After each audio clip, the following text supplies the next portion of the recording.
E aí, pessoal, como é que vocês estão? Tudo tranquilo? Eu sou o Carvalho, treinando para vocês hoje. Mais um react, dessa vez lá do Psicologia dos Animes. Zeke Yeager e o Antinatalismo, é isso? Psicologia Shingeki no Kyojin. Link do vídeo original vai estar na descrição para vocês poderem conferir, assim como minhas redes sociais e o meu canal na Roxinha, beleza? Então, segue nós lá. Pera lá, amigo, que eu não botei ainda na tela. Sem mais delongas, vamos pro vídeo. Isso aqui é grande, 10 minutos.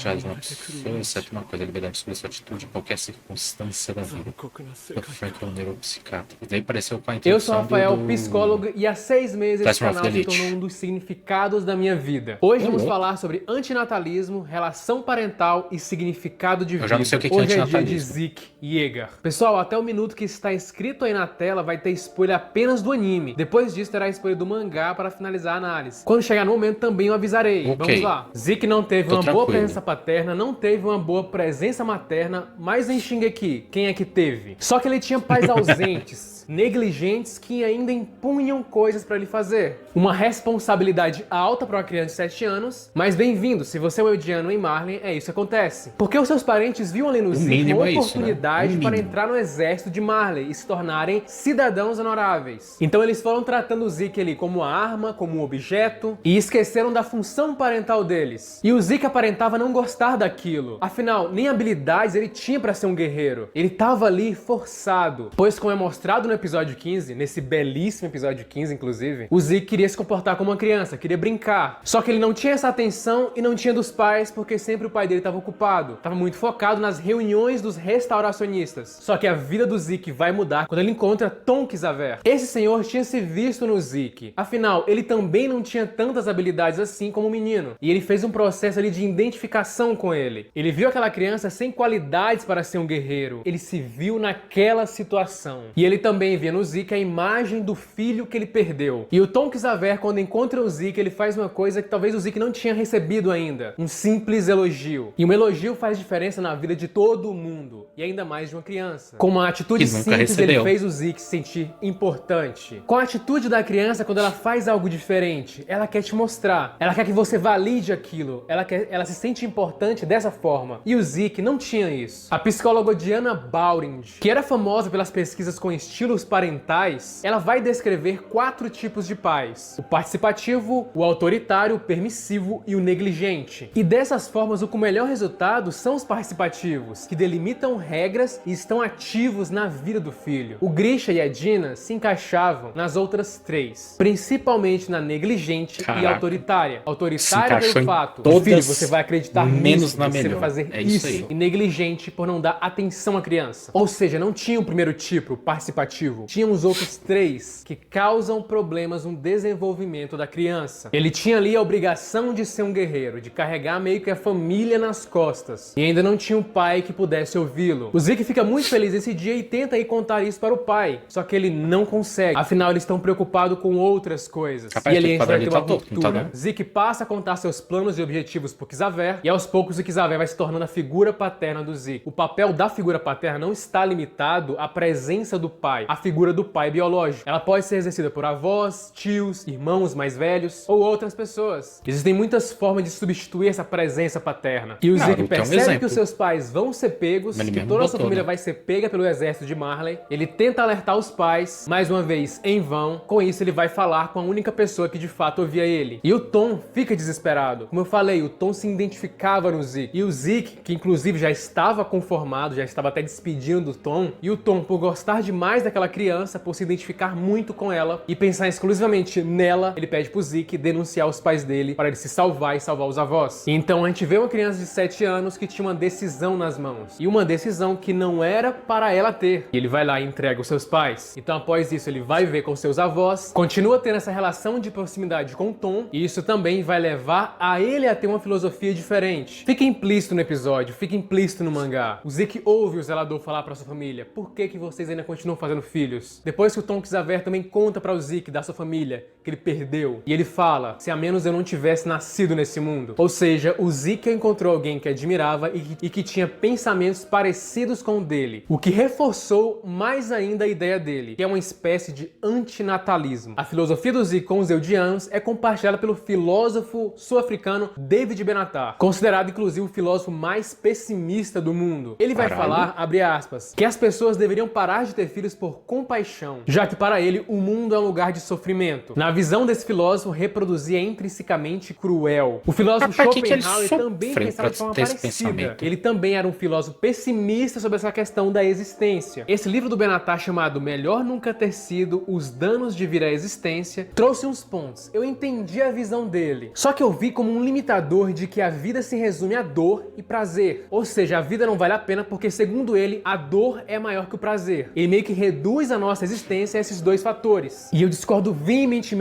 nesse ponto porque significados, valores, experiências, propósito, esperança, entre muitos outros fatores que vão muito além da dualidade, prazer e sofrimento, e tudo isso vai tornar a existência única. O próprio sofrimento, a própria dor, é essencial para o nosso crescimento, para a nossa existência. Sócrates, Platão, Aristóteles, todos eles ensinaram que a vida não é simplesmente viver uma vida feliz, e sim trata-se de viver uma vida completa e significativa. O neuropsiquiatra Viktor Frankl vai falar que não existe uma situação que não tem uma semente de sentido. Inclusive, ele cita no livro O Homem em Busca de Sentido, onde ele vai falar sobre... Vou pausar aqui. Tipo, a gente só vê... Vamos falar, não sou psicólogo, não sou nada disso, né? Isso é uma opinião pessoal. A gente só vê, vamos dizer assim, a importância de uma coisa boa, né? De um prazer, por assim dizer, de uma felicidade, justamente porque a gente tem uma coisa ruim, uma tristeza, um sofrimento, né? É por causa disso. Porque se a gente não tivesse sofrimento, a gente não teria como perceber essa importância da felicidade, de um prazer, coisa do tipo. Então, acho que é por isso que é importante, né? A questão do sofrimento também.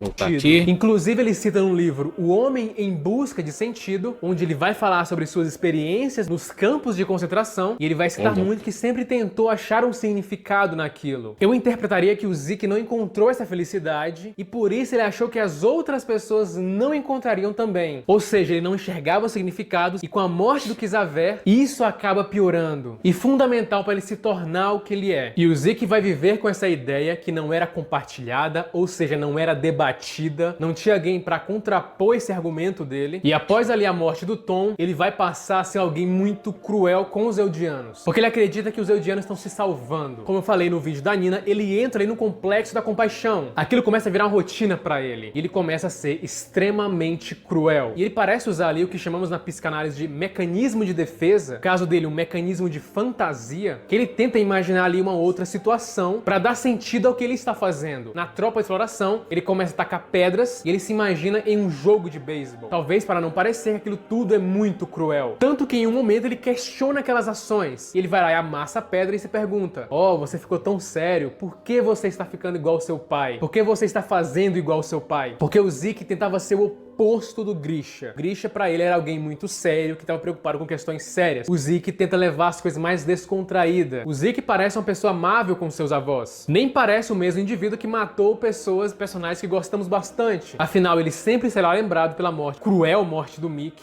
e a da Tropa de Exploração, sem contar ele transformar os Eldianos em titãs, que acrescenta mais ainda ali no pilarzinho de ódio que o espectador tem por ele. E uma pessoa que de fato ele parece se importar é com Eren. Você percebeu que tem pessoas com quem a gente se identifica mais e outras menos. Geralmente com pessoas parecidas com a gente, tem os mesmos gostos. Vai ocorrer ali uma situação de similaridade. E existem duas similaridades, a real e a percebida. Similaridade real, quando realmente uma pessoa tem muito em comum com alguém. Similaridade percebida é acreditar que uma pessoa é muito parecida com a gente, porém não é. O Kiesaver tinha similaridade real com o Zeke. Ele se via parecido com o Zeke e os dois eram parecidos. E o Zeke tem uma similaridade percebida com o Eren. Ele imagina que o Eren é igual a ele. Só que não é. Para ele, É seu aquela irmão é história a do pessoa que achismo. passou pela mesma coisa que ele. Passou pelas mãos do seu pai cruel. E, consequentemente, ele seria a pessoa que entenderia ele. Tanto quando o Eren fala que está de acordo com o plano do Zeke, o Zeke fica emocionado. É como se repetisse aquela relação Zeke e Xavier. E agora, pra você que não leu o mangá, dê o seu gostei. Depois que terminar o anime, volta aqui pra continuar, que agora vai ter spoilers do mangá. Beleza? Até mais. E o Zeke depois vai descobrir que o Grisha, de fato, o amava. O próprio Grisha vai falar que falhou na educação do Zeke, negligenciou. Ficou realmente tão focado na restauração de Edia que esqueceu que tinha um filho. E isso vai quebrar totalmente a percepção do Zeke. Afinal, ele acaba de descobrir que o pai dele não era aquele monstro que ele achava que era. É por isso que pra mim faz todo sentido aquela conversa final fica sem dele chão, com o né? Armin. Porque pensa só, lembra que eu falei que o Zeke não compartilhava esse plano dele e com isso não tinha opiniões opostas? Naquela conversa com o Armin, a gente vê ele sendo verdadeiro. Afinal, ele não precisava mais esconder o que sentia. O Armin ali que é meio que o grande exemplo de inteligência intrapessoal no anime. Ele entende os sentimentos de todas as pessoas que ele convive. Porque o Zeke questiona o Armin o motivo da raça humana se multiplicar. Afinal, qual o sentido da vida se ela tem sofrimento? E se isso fazia algum sentido? O Armin não tem resposta para aquilo, mas as palavras dele de uma visão diferente e aquela folha que aparece para o Armin que representa os significados específicos dele. E se lembra de momentos simples, como ele fala, ler um livro em dia de chuva, ir ao mercado com Eren come caça. Para ele, tudo aquilo que ele já passou já valeria a pena a vida. E o que o Zeke vê? Em vez de ele ver aquela folha, ele vê aquela bola de beisebol. E ele fala, né, aquele movimento que eu fazia de jogar a bola, o Tom pegar a bola, tudo aquilo já era a vida e já estava acontecendo. Já era o significado. Ele estava tão cego pela sua ideologia que ele não viu isso. E ele vai perceber isso apenas no final. E ele fala, né, que voltaria à vida só pra fazer aquilo de novo. Aquele ato de jogar bola com Xavier. Imagina se o Zeke tivesse tido essa conversa, essa reflexão com uma pessoa igual o Armin, que tinha uma visão diferente, em outro momento. Eu acho toda essa história do Zeke, toda essa cena final, uma crítica forte à nossa sociedade. Eu acho que era esse o objetivo do Isayama. E a pergunta é, para o Armin apareceu uma folha, para o Zeke, uma bola de beisebol. E em você, o que apareceria na sua mão? Se inscreva, curta, Caralho. compartilhe, é só o começo. Até mais. Rapaz, essa daí foi